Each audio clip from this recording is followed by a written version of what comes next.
allo asalaamaaleykum mbokki auditeurs priorité seen frère Camara moo fi dellu soit encore comme d'habitude pour cette émission hebdomadaire bu ñuy baaxoo di def tous les dimanches maintenant tey aujourd'hui nous avons un invité bu ñu indi sur ce plateau pour essayer de discuter d'un fait waxtaan ci jéem a analyser la situation lancer des appels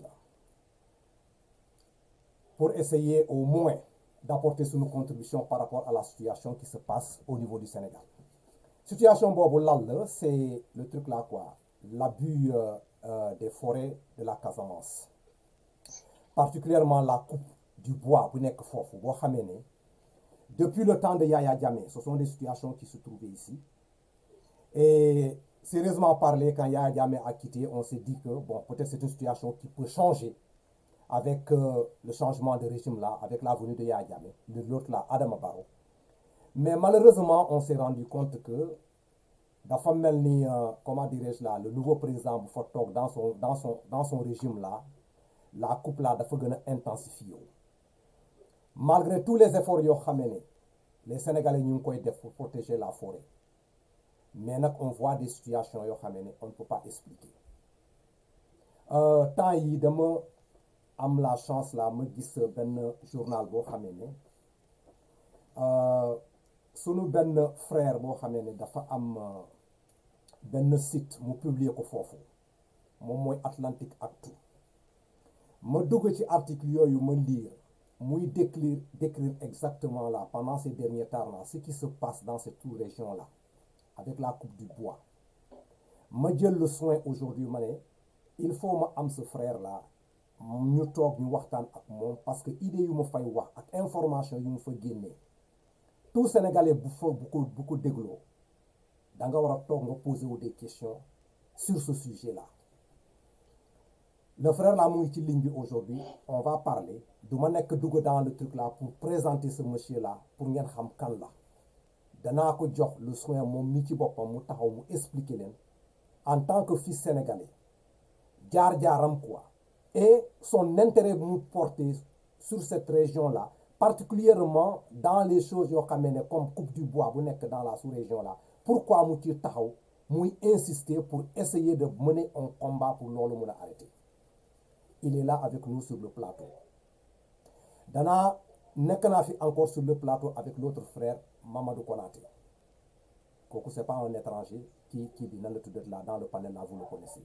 Mais sans pour autant plus tarder pour ñu mën a dugg dans le vif du sujet aujourd'hui sujet bu ñu fii laal c'est un sujet peut-être on peut dire sensible ou bien quoi que ce soit mais dinañ ci xuus bu baax a baax pour que Sénégalais yi comprendre que lii xew noonu au niveau de la sous-région là c'est une chose qu'on peut pas laisser continuer. Il faut ñu def tout possible là pour ñu jéem ko arrêter. Donc aujourd'hui le frère bu nekk en ligne fii c'est le frère comment on l'appelle encore là Niancho Sané, que je vais donner dans le truc là quoi, l'honneur à Mamadou Konaté de l'accueillir dans ce plateau de priorité comme on a l'habitude de le faire quoi. Mamadou, on a un invité qui nous a rejoint aujourd'hui kon nag ma bàyyi la nga welcome ko ci groupe bi balaa ñu koy jox la parole là mu présenter wu au public quoi. D'accord. Waaw Bakary, encore une fois de plus merci beaucoup ci émission priorité, cette émission hebdomadaire tous les dimanches soirs. Qui permet effectivement d'accueillir pas mal d'invités de tout horizon quand même pour ñu ñëw rek daal di waxtaan daal di jokkoo sur certains phénomènes boo xam ne qui nous concernent de tous. Yaa ngi dégg ça peut être des problèmes d'éducation, problèmes de santé, problèmes économiques, problèmes environnementaux. Aujourd'hui gan bi fi indi doit connaître effectivement et y connaît les problèmes environnementaux au Sénégal, particulièrement sur les coupes du bois. Donc Niancho, merci beaucoup d'être venu jusqu'à chez nous sur l'émission de priorité, n'est-ce pas? Nous avons besoin effectivement de ton expertise, de ton expérience, de la façon dont tu as cette situation dit, et que éventuellement quelles sont les solutions yoo xam daal mën nga ko apporter, clarifier ñi nga xam ne ñooy déglu émission priorité tous les dimanches quoi. Voilà, en tout cas une fois de plus merci beaucoup, nous sommes très très heureux, moi personnellement je suis très heureux d'accueillir un environnementaliste effectivement ci émission bi parce que bon on n'en a pas beaucoup mais donc buñ ko amee franchement donc bon ben nous aurons l'occasion dans tous les débats là poser ay questions yoo xam ne bii et puis bon moi aussi on attend aussi ton expertise t'es compétent dans ce domaine-là pour nous éclairer sur cette coupe de bois qui effectivement est en train de plomber nos forêts, en train de plomber quelque part sur notre vie commune. Voilà. Et je suis aussi en train de plomber effectivement notre biodiversité. Parce que la Casamance, comme tout le monde le sait, c'est le poumon vert du Sénégal, n'est-ce pas? Donc, waruñu bàyyi daal gars yi di dilapider le bois qui est une matière très, très précieuse d'ailleurs, n'est-ce pas? Et de voir comment on peut faire pour solutionner cela. En tout cas, encore une fois de plus, merci beaucoup d'être venu jusqu'à chez nous. Ben donc, Bakary, la présentation Bango. Donc, bon, voilà, bon, on peut aller dans le vif du sujet. D'accord. Donc, man, dernière question là qui est posée pour l'instant, n'est-ce pas? Qu'il se présente, ben, je pense qu'il va se présenter, c'est sûr. Et puis, bon, ben, après, ben, viendra maintenant les séries de questions et que, bon, ben, échange entre lui et nous. Voilà. Ouais. D'accord. waaw d'accord mon frère Niancho donc ñu jox la kaddu gi yaa ngi ci plateau priorité nga daal di adressé aux auditeurs de priorité. D'accord asalaamaaleykum Bakary asalaamaaleykum sa naataango bi nga nekkal ci plateau bi ma ci profité di nuyuwaale seeni auditeurs ñi leen di déglu ak seeni youtubeurs ñi nga xam ne ñoo leen di seetaan via YouTube ak Facebook di am te également uyu leen fekk si leen ci émission bi ñu naan priorité en fait maa ngi tudd Pape Sané nekk journaliste spécialisé sur les questions de sécurité et de défense et surtout d'environnement loolu bokk na ci yi nga xam ne moom dama ci saytu saa su nekk duma environnementaliste mais je suis un ami de l'environnement un protecteur ko loolu tax na sama bind yu bëri waaw soo xoolee ci wàllu gàncax yu def maanaam ci wàllu alam gi mooy nature bi waaw moo xam ressource minière ressource pétrolière waaw ressource naturelle arbre géej lépp daanaka boo xoolee 50% wala 60% de mes publications ci yooyu la bokk daal. D'accord. Donc grosso modo c'est ça donc ma am benn groupe de communication bu tudd Tilibo Édition. Tilibo Édition di édité un site bi mu ngi tudd atlanticactu.com. di édité un magazine bi mu ngi tudd Afrique Atlantique Mag. di éditer en même temps la chaîne YouTube, la chaîne de télé YouTube Atlantique TV, en même temps di éditer la radio bi ñu naan Phare FM 93.6. Donc grosso modo loolu mooy groupe Tilibo Édition di yëngu ci wàllu communication voilà organes yi xam ne ci yooyu organe lay éditer. D'accord. ana yàlla may ñu lu gën loolu ci loolu la ñu nekk ko. Amiin yaa rabbil aalamiin. amiin Amiin. waaw d'accord jërëjëf monsieur Sané ñoo ko déggandoo waaw léegi nañu dugg dans le vif du sujet quoi parce que man bi ma gisee les articles là yoo xam ne da nga ko publier ci sa site bi atlanticactu.com dama tiqué d'abord quoi. Mais bi ma defee le tour de tous ces articles là yi nga bind dafa am ay points yoo xam ne dama fay gis ma ne il faut ñu discuter ko fii la première question bi ma lay poser d'abord là yow lan mooy sa appréciation d'abord là quoi par rapport parce que yow def nga écrit bi nga sànni ko foofu mais moi je te demande maintenant lan mooy sa appréciation par rapport à tout ce qui se passe au niveau de la Casamance là-bas là sur coupe du bois bi quoi là cette forêt là boo xamee ne gars yi amuñ ci benn yërmande ñu ngi koy exploiter à une vitesse boo xamee ne on ne peut pas comprendre quoi lan mooy sa appréciation par rapport à tout ça quoi balaa ñoo dugg ci def ci bi daal. D'accord léegi balaa ñoo wax ci wàllu déforestation bi en Casamance. faw ñu am benn point de départ bi. il faut ñu ñëw sur la reforestation. du Sénégal. D'accord. Reforestation du Sénégal mu ngi commencé entre 1925 ak 1935. Toutes les forêts yi nga xam ne dafa am ay variétés yi nga mel ni yu mel ni teck yu mel ni veine yu mel ne sapin variété yooyu yëpp nga koy gis ci àllu Sénégal yi moo xam Casamance naturel moo xam Kédougou Tambacounda moo xam Kaolack dans l'ancienne région de Sine Saloum mooy maanaam dans le Niombato li ko dalee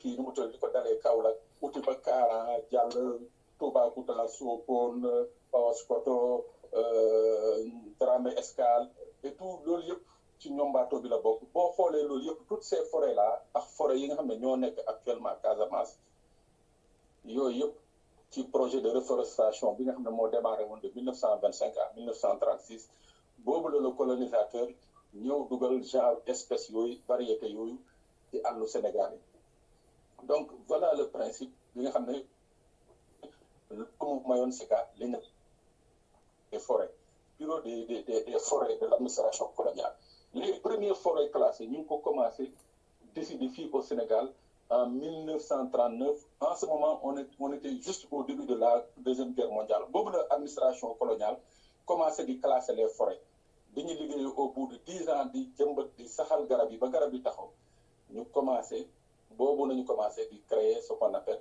les forêts classées nga ñëw nag ba dugg ci indépendance bu ñu duggee indépendance Sénégal boobu la régime président Senghor ak feu Mamadou Dia commencé di jël les premières mesures yi nga xam ne mooy préservation des forêts boobu nañu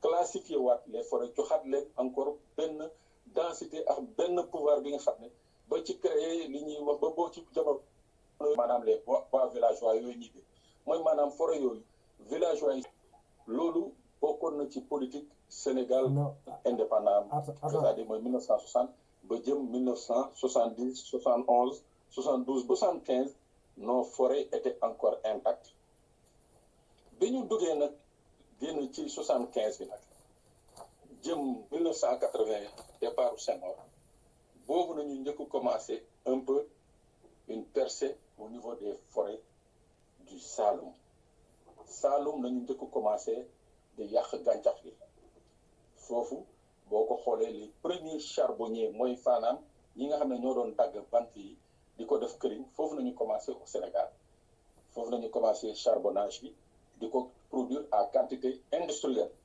foofu it nañu commencé di dagg bant bi mooy surtout le vène qui était une qualité de bois extrêmement recherchée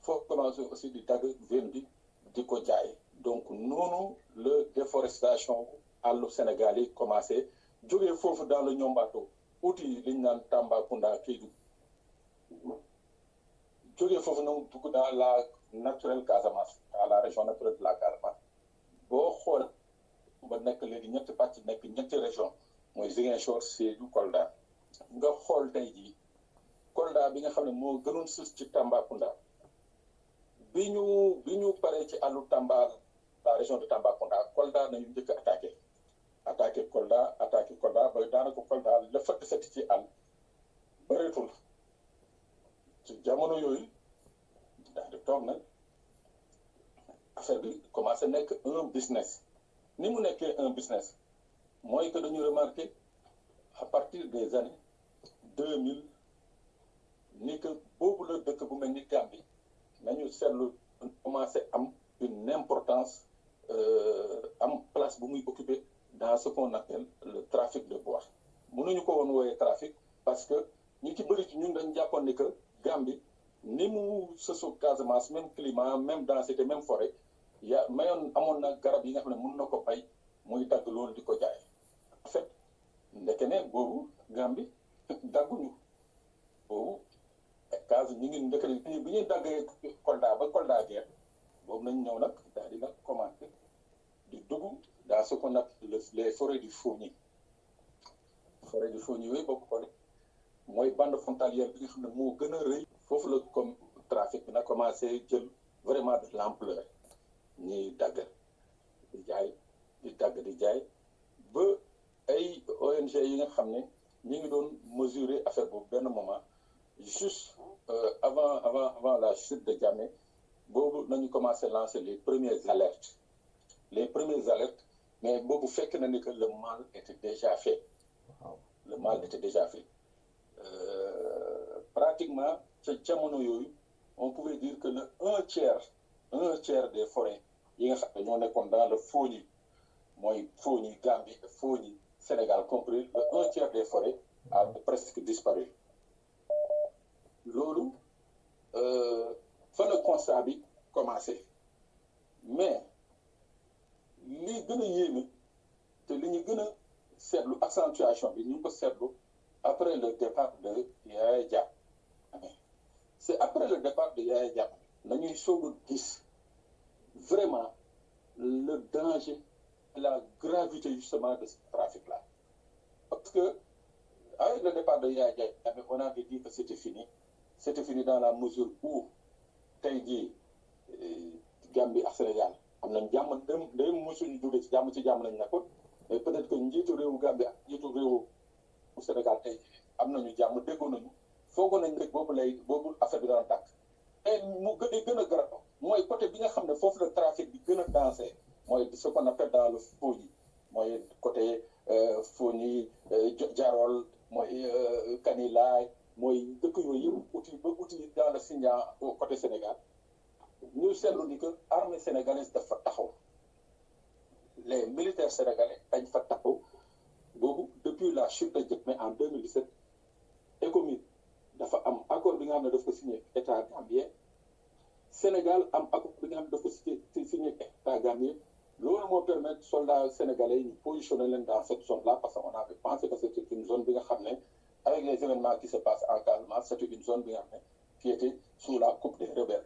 Donc les soldats sénégalais étaient basés là-bas positionnés là-bas donc ñu xalaatoon ni que ñaar yi bu amee mooy président Barrow ak président Macky Sall ay xarit nañ ay doomu ndey comme ni ñu koy waxee boole ci rax ci boole ñu jël soldats sénégalais yi teg leen fa kon nag léegi mooy que benn bant dootuñu ko fa tàggat mais ñu yeewu nag mu mel ni c'était un sommeil après benn sommeil de courte durée rek cauchemar bi daal di jóg cauchemar bi mooy lan mooy actuellement ci 3 dernières années yi li ñu xayma ci benn ay structures yi nga xam ne dama ciy yëngu ay ONG ñi ciy liggéey ci dans le cadre de la défense de la protection de la nature xayma ni que sur les trois dernières années il y a 300 millions de dollars d'arbres qui ont été coupés qui ont transité par la Gambie yéeg ci bateau daal di dem ñu commencé nag di topp affaire yi nànk-nànk di topp ba tombé ci yow article boobu nga gisoon vidéo boobu tombé ci fi ñu làq ay conteneurs au bout d'une année parce que 18 mois d'enquête boobu nañu soog a gis justement le filon là gis comment se déroulait le trafic là des forêts du sud de la Casamance au port autonome au port de Gambie. Voilà grosso modo daal lu ma ci mënoon wax en attendant ngeen am question ci mbir mi. Mamadou Konaté yaa dégg exposé bi léegi nag je crois que fii moom daal on n'a qu'à poser des questions lan la Mamadou Maïma nañu xam nga fi mu nekk nii les informations c'est tellement intéressantes là que ne nag nañu poser rapidement des questions là ñu bàyyi mu édifier ñu tout ce qui se passe quoi kon nag yow la ban appréciation nga def le par rapport à ce qui vient de développer quoi. mais suñu invité bi il a tout dit. waxal ci kaw. mais suñu invité bi il a tout dit. Mais en fait, si tu veux, je pense qu'il a fait même la généalogie effectivement de cette protection de l'environnement, particulièrement des forêts classées là, depuis le temps des colons jusque dans les années, je pourrais même jusqu'à les années 75, 70, il me semble. Parce que les causes des choses commençaient à s'empirer. Je pense que le colon était protecteur de l'environnement. Après les indépendances, depuis les années 75, on a vu effectivement le pillage de nos forêts. À un moment donné, on parlait de déforestation. Parce que moi, je pense que derrière cette déforestation-là, il y avait quelque chose qui était quand même patent. C'était en fait la monoculture que les Occidentaux nous avaient imposée. Il me semble que cette monoculture-là avait entraîné incontestablement par la découpe de bois, n'est-ce pas, pour la culture arachidière. C'est-à-dire l'arachide, c'est de la monoculture. Et ils se sont rendus compte qu'en fait, il y a eu beaucoup de déforestation, autrement dit, le désert commence à prendre de l'ampleur, ñu ne nag léegi campagne de reboisement. Mais il y a quelque chose qui est quand même assez surprenant. Non, gis nga nos gouvernements mais dañuy fontoo quoi. Non, sincèrement. D'accord. Dañuy fontoo Ok, quoi. pose la question. Parce que quand non, Bakary, parce que quand sur invité bi ce qu'il dit mais c'est tellement juste que c'est quand même à pleurer quoi. Parce que on met des soldats en positionnement. Tu te dis que finalement il y a véritablement une lutte qui est quand même engagée. Les gars, ils ont commencé à faire leur enquête, ils ont découvert effectivement des conteneurs de bois. Finalement, on se dit finalement, moi je me dis, non sincèrement, de vous à moi, je me dis quelque part, ces soldats-là étaient là pour essayer de protéger, pour effectivement que ce bois-là puisse transiter et aller jusqu'à Gambie. D'accord. C'est-à-dire que Okay. je n'ose pas trop dire qu'il y a des complices au niveau des autorités. Parce que bon, moi je ne suis pas complètement dans le dossier, mais c'est tout comme Bouken Nartel. D'accord. Voilà léegi vraiment mon frère Sané vraiment yow les informations de taille yi nga génnee fii l'historique là bi nga def fii par rapport à la forestation même en question là du temps des colons ba léegi nous avons toujours pensé comme Mamadou Konaté l'a dit avec l'introduction de cette monoculture là mais en réalité les colons ñoom ils ont fait leur devoir et je crois que auparavant aussi sunu maam yi ñu fa nekkoon tamit nag boo xoolee comment ils s'étaient comportés vis-à-vis de cette nature-là parce que la culture même en question boo xoolee cette culture-là même défend la nature quoi sans autant savoir que ils sont environnementalistes quoi ils prennent leur culture-là ñu daal di respecter la nature au point que ñu teg des mythes foofu pour dire aux gens il faut pas jouer avec la nature mais ñu ñëw egg à un point boo xamee ne la coupe des bois mu am doole nga ne ngeen def seen investigation ngeen dem trouver au niveau de la Gambie ay conteneurs yoo xam ne ñu ngi foofu ñu koy chargé conteneurs yooyu nag laa bëgg nag nga taxaw foofu nga expliquer comment ces gens-là se sont organisés parce que su fekkente yéen mën leen enquête boobu le trafic là pouvait toujours continuer et que kenn du xam comment ces gens-là prenaient le bois là ici ñu koy yóbbu parce que man je m'étais posé cette question ces troncs d'arbre là bu ñu leen tàggee fan la war a jaar ba mu egg dans ces ports là pour ñu dem sans que nit mu attirer l'attention des gens mais bi ma àggee ci conteneur bi ak seen article bi ki laa commencé di sentir pour gis les voies et moyens yoo xam ne fii c'était possible que cette forêt là ñu daal di ko jël comment dirais-je la exploiter te kenn du ci yëg damaa bëgg nag yow Sané nga ñëw ci le truc là quoi ces conteneurs là quoi après maintenant nga taxaw un tout petit peu sur le point que tu dis que y a cette sécurité là boo xam ne dañ ko faa teg et que on s'est rendu compte que malgré ces sections bu ñu fa teg pourquoi le régime de Barrow bu taxawee mu am la multiplication de ce truc là quoi de ce truc là quoi de ce phénomène là dans cette sous-région là quoi yow en tant que nan la tuddati individu en tant que citoyen comment tu vois cette situation là quoi. waaw xam nga pour wax ci mbirum déjà particulièrement ces conteneurs là. dañuy dem ci benn point de départ. ñun après l'arrivée de Barrow ñun ñëpp dañu jàppoon ni que bokk na ci Green Up Gambia benn ONG bokk na ci Gunjur Natural ay ONG yu bëri yi nga xam ne dañu jàppoon ni que lañ doon xeex moom c'est fini maintenant c'est fini dootul amati ñu dëddi xool dañu toog un an de janvier 2017 octobre 2018 nous avons dénombré 163 scieries ñu ubbi ci période boobu en Gambie. C'est pas possible. 163 scieries yi nga xam ne de Lamé ba outil dans le Fogni Kansara outil dans le Bintang Karenaay outil dans le Fogni Bondali loolu yëpp nga xam ne c'est frontalier à des forêts sénégalaises. C'est pas possible. On a relevé 163 scieries. Les scieries les plus grandes on les trouve en centre urbain de la Gambie, entre Lami, Farato, Birkama. Nëbbatuwuñu. Je peux vous envoyer une centaine de vidéos sur ces gens-là. Nëbbatuwuñu, c'est-à-dire ci kaw tali bi leen si di nekk, ils se cachent même pas. Ils se cachent pas. Léegi comment ça se passe à la frontière? Ce sont des jeunes qui, pour la plupart, sont sénégalais, guinéens ou bissau-guinéens et même gambiens. ñoom ñooy dugg ci àll yi ñoom ñooy dagg suñu daggee à bord de leur charrette daal di par exemple ñu daggee ko dans le Fogni sénégalais dawal seen charrette ba Fogni préfet wala Fogni Bintanka Arena bu ñëwee ba foofu ils ont ce qu'on appelle des courtiers yu taxaw soo ñëwee benn charrette bi mooy il faut compter 10 troncs d'arbre. Il te paye benn moto Jakarta à 100 000 francs CFA. C'est pas possible. Foofu ñoom il te paye ça il te paye ça sur place noonu yow sa borom charrette ñu yàpp ko ñoom foofu yàpp ko ci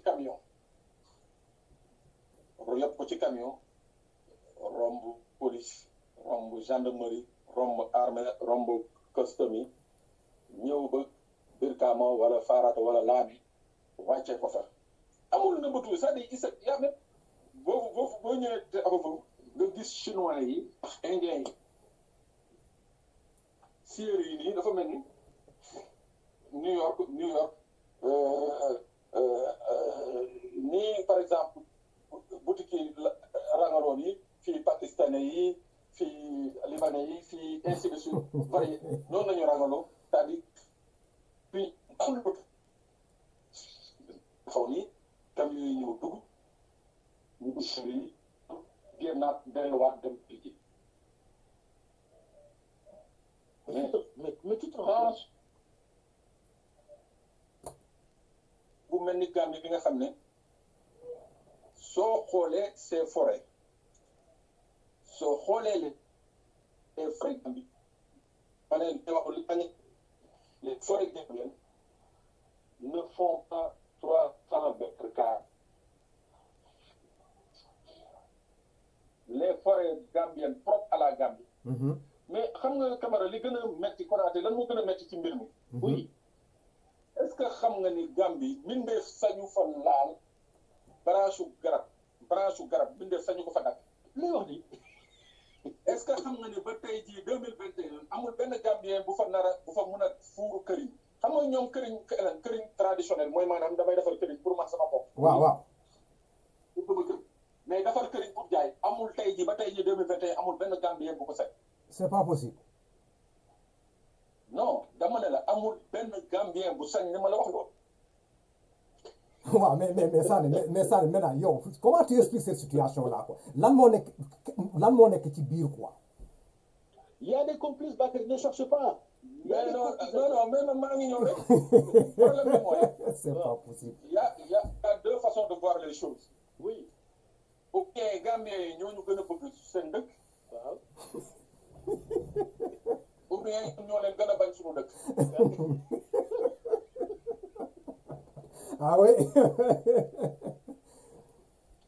C'est pas possible. Gis nga mais bon frère. Gambie li ñuy jàpp ci bateau étranger en pêche illégale. Aha. xam nga Gambie dëkk bu tuuti la. Aha. Ils ont une petite partie de l'océan Atlantique. Oui. Mais Gambie li ñuy jàpp ci bateau de pêche illégale ñun duñ ko jàpp. Non. Mamadou répond à la question. Man je crois que ñooñu gën a ëpp ful la. léegi je vais revenir sur un fait très important bi nga xam ne je l'avais écrit en 2018-2019. Janvier 2017 bii Sénégal armée Sénégal ak armée CEDEAO di dugg Gambie. Le général Paul Ndiaye bii doon diriger les opérations. Oui.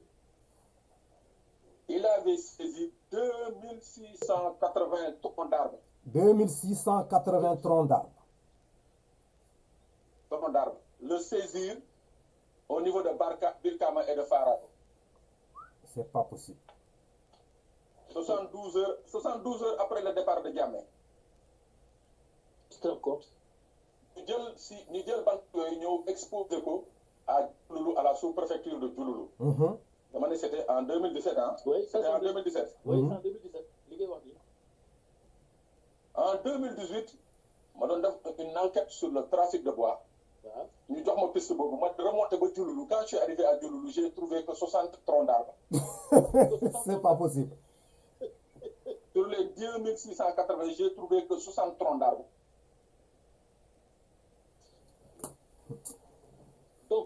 Donc, quand on parle effectivement de lutte contre ce trafic-là, dañuy nax Sénégalais parce que yow li mu expliqué nii par rapport ak Gambien qui n'ose même pas couper ba dem waxuma sax 15 branches d'arbres, ça veut dire que quelque part xam nga maa je parle de Moussa romb Gambie. waaw benn village comme ñun Sénégal da ngay rombee village ñu teg fa ay saako kër yi di jaay. waaw ci kaw tali bi. kan nga ko mos a romb Gambie gis ko Gambie. mais wax nga dëgg mosoo ko raw côté Sénégal rek nga koy gis mais doo tu ne verras jamais ça en Gambie. non mais man na ma yàlla baax. waaw vas-y. Donc ñun lorsque nos autorités nous disent qu'ils sont en train de mettre ou qu'ils ont mis en œuvre tous les moyens nécessaires pour lutter contre ce trafic-là, mais finalement ce n'est pas sérieux. Mais attends. Parce que man li ma dégg nii c'est-à-dire qu'il y a jamais. non dégguma li nga doon wax rek dégguma. dama ne donc en fait ce que nos autorités nous disent là, les autorités sénégalaises, en disant qu'ils sont en train de mettre les moyens nécessaires pour lutter contre ce trafic de coupe de bois, mais finalement ce n'est pas une réalité. Parce que tout à l'heure quand j'introduisais et quand on parle de militaires, je me suis posé la question en disant, est-ce que ces militaires-là n'étaient pas là pour baliser? Non. Je sais pas, parce que moi, il y a quelque chose que je ne comprends pas. Non. Comment peut-on annoncer ça? Plus de 2000 tonnes d'arbres, une ligne de fait que 60. Konaté ma introduire fii tuuti parce que man nañu waxante dëgg moi je vois ici purement et simplement une mafia organisée pour l'exploitation du bois. Mais bien sûr. ni ñu ko organiser c'est très simple. Les Sénégalais là si seen bopp la mënuñoo jóg ñu dem dugg dans les forêts de la Casamance ñu ne dañuy jël les bois ñu indi dans les scieries sénégalaises là ñu daal di ko transformer ñu yónnee dina nekk un tollé bu dul jeex. Maintenant comment faut-il le faire? Il faut utiliser la Gambie pour lii am. On a beau parler bu fekkente dañuy incriminer nañu bañ a incriminer les Gambiens parce que Gambie quand vous dites bu ñu toogee un petit pays là boo xamee ne kii mu ne seen forêt motul 300 mètres carrés sax et ce sont les deuxièmes producteurs mondiaux de bois ñëpp di ko dégg et kenn du ci wax l'argent là qui passe bu jógee au niveau de ces trucs là muy dem en Gambie pour ñu mën ko évacuer. Je dis que c'est une mafia organisée qui utilise la Gambie pour essayer de vendre, de dilapider ces forêts-là. Loolu doo moo fa nekk. Mais les Gambiens n'y sont absolument pour rien du tout. léegi nag mun nañu ñëw à peu près ci les potentiels bénéficiaires. Ok. De ce trafic. Dans tous les pays au monde où il y a une rébellion, il y a une économie de guerre qui se développe. Il y a ce qu'on appelle une économie de guerre. Dëkk yi nga xam ne dafa am rébellion yëpp dafay am ci suuf li ñu naan économie de guerre. waaw. Sénégal, Casamance ne déroge pas à la règle. boo xoolee ci wàllu anacarde bi mooy darkase bi. nga xool ci wàllu yamba. yambaag mooy xool ci wàllu tronc d'arbre bi. MFDC ay source de financement la pour moom. source de financement yooyu moo tax ñu ci bëri ma ku mel ni man jàppoon na ni que le trafic de bois était entretenu justement par le MFDC. Ok. D'accord. mais boo demee ba ci biir. waaw. nga xool l'immensité des sommes en jeu. ñu naan la ay 300 millions de dollars. en 3 ans. mais loolu bu ko MFDC am amoon kon mooy pëndal nañu Sénégal ak Gambie. bien sûr non mais c'est vrai ouais. waaw donc ça veut dire que au-delà de ce MFDC là il y a d'autres, c'est-à-dire une autre mafia qui se nourrit très bien ouais. sur ce trafic de bois te loolu xam nga lan moo koy firndeel on va faire une digression jógee dans le Founi daal di dugg au niveau de la forêt des Bayottes avec le problème qu'il y a eu le problème de Kofa Bayotte. xam nga dama ne en 1939 l'administration coloniale commençait à organiser les forêts classées. Exactement.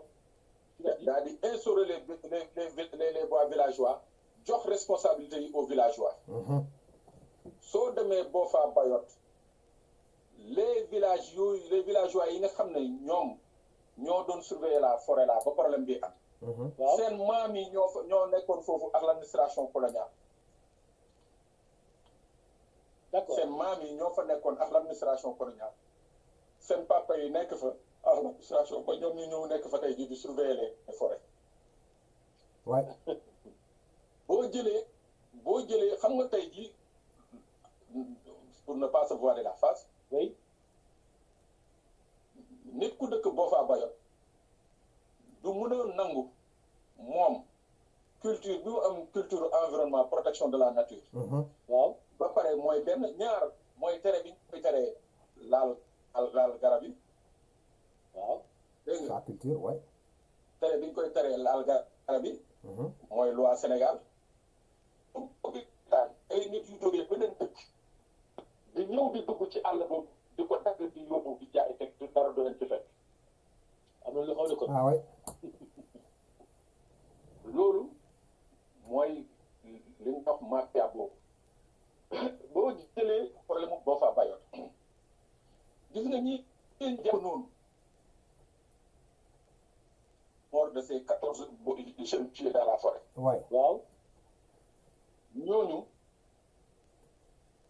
15 jours auparavant lañ leen bàyyi woon parce qu'ils avaient été jugés condamnés à 1 mois parce que dañu jàppoon un propriétaire de ski du nom de Idrissa Diarra.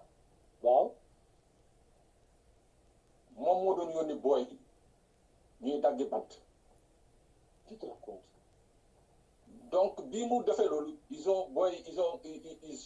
s'en sont pris à ce topp saret yi ba atelier wu Sieri Idrissa Seck à Kenya menacé ko waa ji porter plainte ñu arrêté booy yi. d'accord mais li ci gën a grave ci enquête bi oui. les gens ont cité le nom d'autorités yi nga xam ne qui seraient les principaux propriétaires de bâtiment Idrissa Seck Idrissa Diarra di jiite. c'est pas possible. moo tax quand il y a eu la tuerie on est leen 15 jours auparavant ñooñu lañ demaat jàpp ji. d'accord. loolu moo lay wan beneen mafia bi tey daanaka li des ci côté Founi bi moom bëreetul yenn forêt yi fa des waa MFDC yi nga xam ne ñoo nekk ci àll bi amuñu intérêt forêt yooyu ñu laal ko. ouais. ah oui foofu ñu ngi dugg léegi dans le domaine de la stratégie. d'accord. parce que ñoom forêt yooyu nañu mën a làqatu ba nga xam ne buñ leen di rëbb kenn du leen jàpp. d'accord. donc moo tax boo gisee fan yi passé dans le Kataba à Mongoul.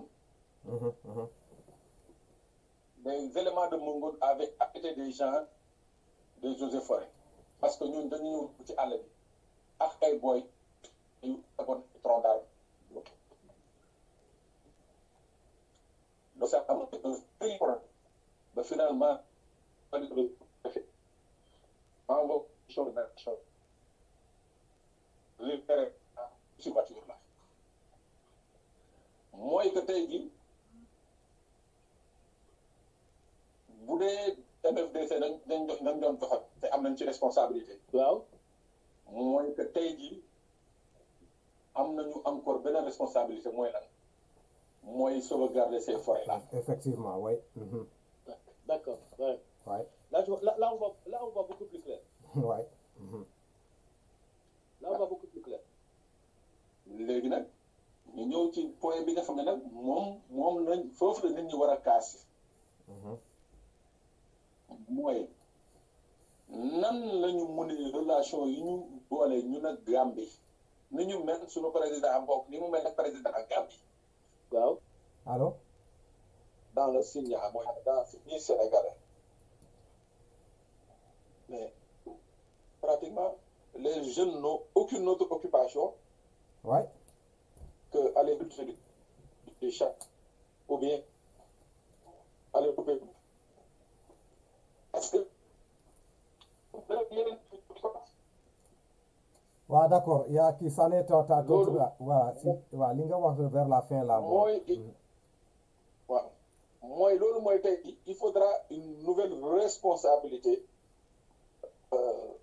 au niveau des populations mais il y a un maire qui a été arrêté pour trafic coupe, maire de Oulampan arrêté pour coupe et trafic de bois. Il a fait 5 jours de prison, il est sorti. Arrêté, dañ ko jàpp. C'est un de ses collègues maires moo ko boole. waaw.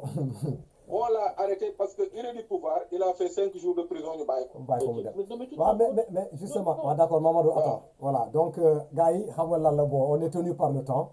Je crois que man daal xam naa ne moom daal Sané je crois que dinañu dellu si parce que explication bi dem na après je vais analyser cette audio là cette vidéo là ma jéem a seet parce que am na yu information yu bëre bon xaw ma fi nga nekk sa réseau bi day daw di ñëw quoi mais je crois que na la tuddati on va revenir sur ce plateau là pour essayer de parler profondément de cette situation là quoi donc léegi nag comment on l'appellera Sané ma bàyyi la quelques une minute par exemple là nga tënk une conclusion bi ngay joxe après ñu clore l'émission là quoi parce que le temps bi daf ñoo dabe quoi d'accord waaw d'accord ma jox la deux minutes nga conclure quoi nga def nan la tuddati benn synthèse là de tout ce qui a été dit ici là après ñu clore quoi parce que dañu temps bi daf ñoo dabe là nañu jëm du Sénégal tourné nañu au niveau de Tambacounda là ñu jëm en passant vers le Kolda là léegi nag c'est la basse Casamance moom moo des maintenant là pour essayer d'exploiter ces forêts là nañu ngir yàlla taxaw tuuti ñu réfléchir ñu xalaat askan bi ñu xalaat suba mais ce qui se passe là-bas c'est pas du tout normal